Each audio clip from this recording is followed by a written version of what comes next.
Hello, salut à toi et bienvenue sur Biblecast. Je suis Jonathan Mikombé et je suis très heureux de te retrouver encore ce soir pour un nouvel épisode.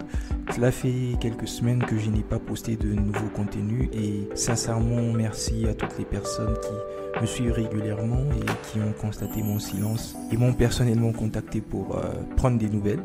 Alors je reprends avec force cette nouvelle série. Vous n'êtes pas seul et dont le but est de nous montrer que nous ne sommes pas les premiers, ni les derniers d'ailleurs, à pouvoir chercher à comprendre la Bible. Plusieurs générations l'ont fait avant nous et plusieurs autres les feront certainement après nous. Et l'autre but de cette série, ce serait d'apprendre comment nous pouvons bénéficier des travaux des autres frères dans la foi pour booster notre compréhension des Écritures.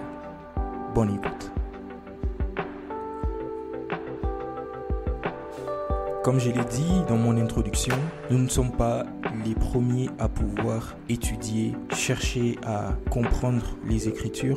La Bible reste le livre le plus répandu et le plus traduit. Et aujourd'hui, nous ne pouvons pas estimer être le premier ou la première génération à pouvoir l'étudier ou la lire. Des générations de chrétiens avant nous ont essayé d'étudier, de lire la Bible, de comprendre son message. Et depuis les premiers siècles, Dieu a fait don à l'Église des hommes qu'on appelle docteurs. Il s'agit des personnes qui ont reçu du Saint-Esprit le don d'enseigner et donc d'interpréter correctement la Bible. Et aujourd'hui encore, des milliers d'enfants de Dieu à travers le monde, chaque jour, continuent à étudier, à apprendre, à lire, à essayer de comprendre le message de la Bible. Mon but et mon objectif pendant cette série d'épisodes sera donc de montrer combien il est important de pouvoir interpréter la Bible dans la communion de l'Église et ensuite de montrer comment on peut s'inspirer des travaux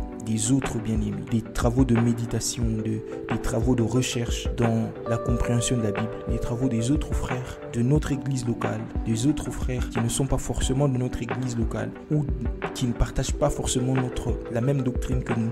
Comment on peut bénéficier de leurs travaux, de leurs œuvres pour pouvoir comprendre et aussi aiguiser notre capacité à comprendre le message de la Bible. C'est quoi interpréter la Bible dans la communion de l'Église?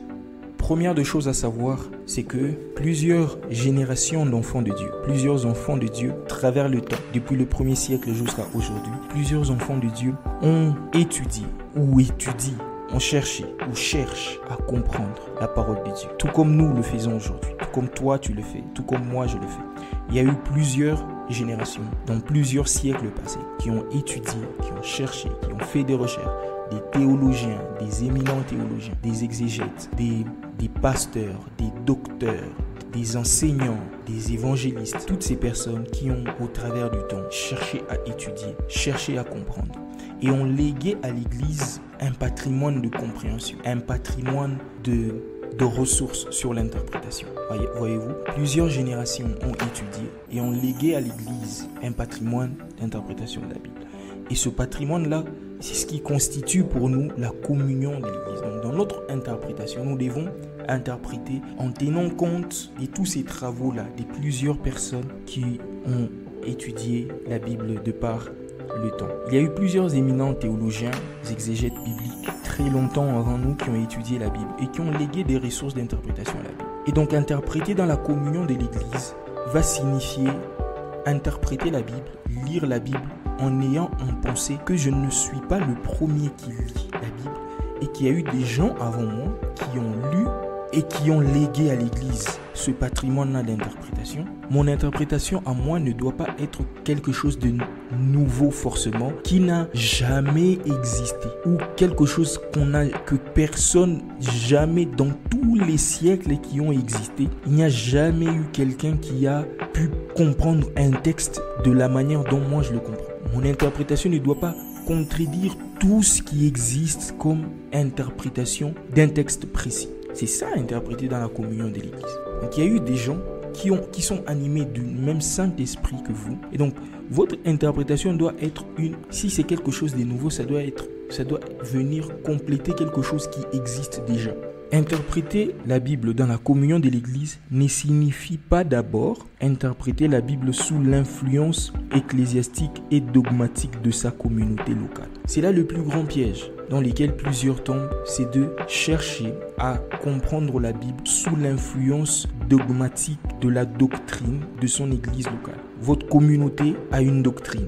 La doctrine de votre communauté est inspirée de la Bible, en principe. Et donc, vous devez comprendre d'abord la Bible en elle-même et non pas comprendre la Bible selon la manière dont la doctrine de votre église locale veut que vous puissiez la comprendre. Les doctrines sont inspirées de la Bible. Elle ne doit en aucun cas influencer la manière dont nous lisons la Bible. C'est la Bible qui doit influencer nos doctrines. Interpréter la Bible dans la communion de l'Église ne signifie pas nécessairement suivre la majorité. Il y a plusieurs interprétations qui sont majoritaires. Beaucoup de gens pensent que c'est comme ça que ce texte-là doit s'interpréter, mais qui n'est pas forcément la meilleure façon d'interpréter ces textes. Il y a plusieurs textes qui sont compris de manière culturelle parce qu'on est en Afrique et qu'on a nos mœurs, notre culture africaine. On a essayé de faire croire aux gens que cette portion de l'écriture voulait dire ainsi à cause de la culture africaine, parce que nous sommes en Afrique. Mais n'oubliez pas, je l'ai dit avant, la Bible n'a pas été écrite pour les Africains. Et donc il y a aussi ce fait-là de considérer que toute compréhension collective n'est pas forcément la meilleure, parce qu'il y a de compréhensions collectives de la Bible, des interprétations collectives de la Bible, surtout en Afrique, qui ne sont pas fondées sur la réalité, la vérité de la Bible, mais qui sont fondées sur la vérité de mœurs africaines dont on veut faire prévaloir par la Bible. Dernière de choses à savoir, c'est qu'une bonne interprétation de la Bible vous rapprochera toujours des autres enfants de Dieu. Une bonne interprétation de la Bible doit vous rapprocher des autres enfants de Dieu. Aujourd'hui, c'est quoi qui nous divise? Ce sont nos doctrines. Nous, on ne croit pas en ceci. Nous, on ne croit pas en cela. Mais si nous rentrons dans le fondement biblique, la Bible nous rassemble tous. Et quand vous lisez la Bible, la compréhension que vous tirez d'un texte doit vous rassembler des autres enfants de Dieu. La Bible ne peut en aucun cas être la source des divisions. Et donc, interpréter dans la communion de l'Église, c'est interpréter la Bible de manière à ce que la compréhension que vous en tirez puisse vous rapprocher des autres enfants de Dieu. Qu'est-ce qu'il ne faut pas faire lorsque vous voulez interpréter la Bible dans la communion de l'Église? Premièrement, ne pensez pas que vous êtes le premier à avoir le monopole de la compréhension et de la connaissance. Aujourd'hui, j'ai l'impression, surtout notre jeune génération, les plus jeunes, on a l'impression que nous sommes les premiers à avoir le monopole de la compréhension de la Bible. Comme si nous, on est... Voilà, c'est nous. En dehors de nous, il n'y a personne. C'est comme si c'est moi qui... Ce que moi je dis, c'est ce qui est vrai, c'est ce qui est correct. Ce que les autres disent, je les prends avec des pincettes. Cette façon de penser-là vous amène par contre à vous pervertir. Ne pensez pas que vous êtes les premiers à avoir le monopole de connaissance ou le monopole de compréhension. Ne pensez pas que votre compréhension est la meilleure que celle des autres. Il y a toujours forcément quelqu'un, quelque part, animé du même Saint-Esprit qui vous anime vous. Le même Saint-Esprit qui vous a donné cette compréhension que vous avez donnera aussi à quelqu'un d'autre cette même compréhension. Votre interprétation ne doit pas être une nouveauté totale, contredisant tout ce qui existe comme interprétation sur la Bible. C'est surprenant de voir des gens qui tirent des conclusions, qui donnent des sens à certains passages, à certains textes bibliques. On dirait que ça vient ex nihilo. Ça part de rien, c'est vraiment quelque chose d'unique et de totalement jamais existé. Je crois en la puissance du Saint-Esprit. Je crois que le Saint-Esprit peut vous inspirer, le Saint-Esprit peut vous permettre de comprendre des choses. Mais vous pouvez imaginer une seconde que plus de 2000 ans, le Saint-Esprit a animé plusieurs générations d'hommes et de femmes. Épris par l'amour de Dieu comme vous, épris par l'amour de la Bible, épris par l'amour de la sainte doctrine comme vous, mais que le Saint-Esprit ne puisse pas leur donner aussi cette compréhension-là unique que vous avez eue. Plus de 2000 ans. Non, soyons raisonnables. Et donc, toute compréhension que vous avez, que vous recevez, doit venir compléter ce qui existe, doit avoir un fondement sur quelque chose qui existe. C'est important. Sinon, nous sommes en train d'aller dans une direction qui n'est pas correcte. qu'est-ce qu'il faut faire maintenant? J'ai dit ce qu'il ne faudrait pas faire. Ce qu'il faut faire, la première des choses, c'est savoir dissocier la Bible d'avec la doctrine de sa communauté locale. C'est important, j'insiste. Votre communauté locale a une doctrine. La doctrine de votre communauté locale n'est pas la Bible. La Bible est au-dessus de la doctrine de votre communauté locale. Vous ne devez pas interpréter, comprendre la Bible sous les yeux de la doctrine de votre communauté locale. Là, vous interprétez la Bible selon la communion de votre église locale. Et cette interprétation n'est pas valide ailleurs. L'interprétation de la Bible doit être universellement valide.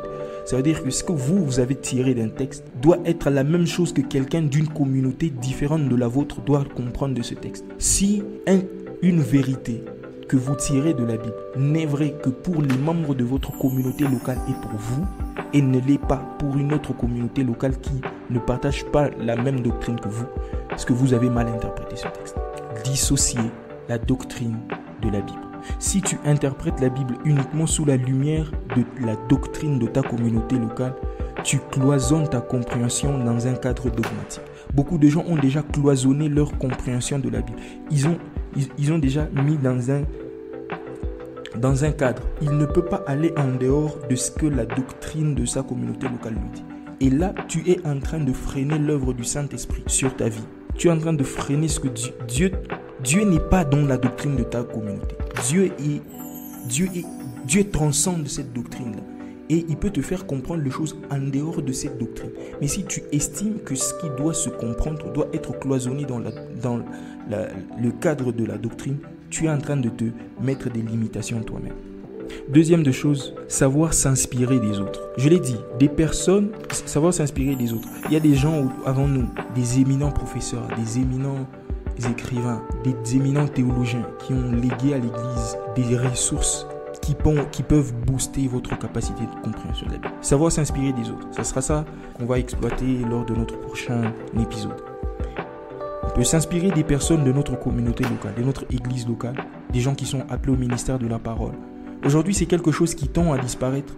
Mais nous, à l'époque, même quand moi, je venais à peine de me convertir, parce qu'on avait tellement cet amour-là des Écritures que je me rappelle une fois, j'étais parti voir mon pasteur. Pas parce que j'avais des problèmes. J'avais un verset.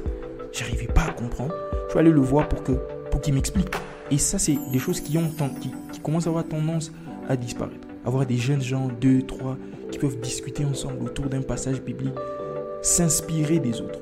La manière dont vous allez comprendre n'est pas forcément la même façon que X, Y peut comprendre. Le fait que vous puissiez être à 2, à 3, vous discutez, non, voilà, j'ai lu ceci, écoute ce que moi j'ai compris, qu'est-ce que toi tu en penses? De cet échange-là, le Saint-Esprit va faire naître une nouvelle compréhension, une nouvelle capacité à comprendre ce texte-là. C'est important de s'inspirer des autres, s'inspirer des gens dans notre église locale, s'inspirer des amis qui nous sont proches en posant des questions. Écouter des podcasts comme Biblecast par exemple, des émissions comme Teach, écouter des prédications, d'autres prédicateurs de l'extérieur qui ne sont pas forcément de votre communauté locale et qui ne voient pas forcément les choses dans l'angle de la doctrine de votre communauté locale, qui voient la Bible dans un angle beaucoup plus large que toi. S'inspirer vraiment de toutes ces personnes-là, ça va forger et aiguiser votre capacité à comprendre la Bible. Dernière de choses, faire attention au principe de non-contradiction. On va approfondir cela dans nos prochains épisodes. Faire attention au principe de non-contradiction. Le principe de non-contradiction veut dire que la Bible ne se contredit pas en elle-même. Donc vous ne pouvez pas tirer conclusion d'un passage qui contredit ce que la Bible dit quelque part ailleurs.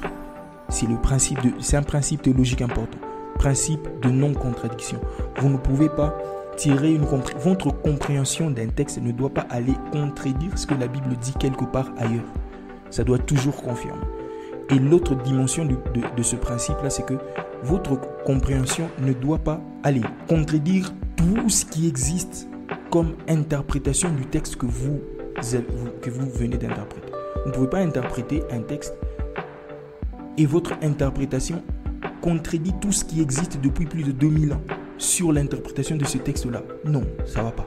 Et donc, faire attention au principe de non-contradiction. Alors, ça sera tout pour mon épisode d'aujourd'hui. C'était un réel plaisir de vous retrouver en ce jour. Et je suis très Je suis vraiment béni de pouvoir passer ce temps avec vous. Merci d'avoir pris le temps d'écouter ce numéro. Merci de partager le lien. Partagez les liens autour de vous, partagez les liens de la chaîne YouTube, demandez aux amis, aux frères, pour qu'ensemble nous puissions nous exercer à étudier ensemble la Bible, à passer du temps dans la recherche de la connaissance des Écritures qui vont transformer notre vie. Je vous donne rendez-vous les 5 mai pour un nouvel épisode dans lequel je parlerai de la bonne manière de pouvoir s'inspirer des autres pour ne pas faire le plagiat spirituel. Non, c'est pour rien. D'ici là, prenez soin de vous. Que Dieu vous bénisse. Peace.